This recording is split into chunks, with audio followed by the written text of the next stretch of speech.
Assalamu alaikum. I hope you all are doing well. I am going to share my cake recipe. To make it, add 4 eggs, 1 cup of sugar, 1 cup of oil, and 2 spoons of vanilla essence in a jug. Then we will mix it.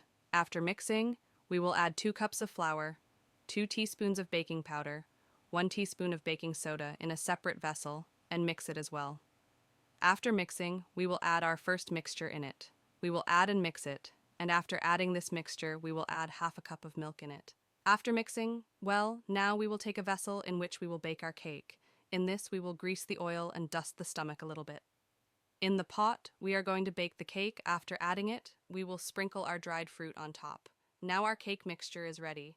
I have already put salt in a pot and put it to heat. Now you can see that, now my salt is pretty hot. Now I will put my cake pan in it and let it cook in steam, so now my cake is ready.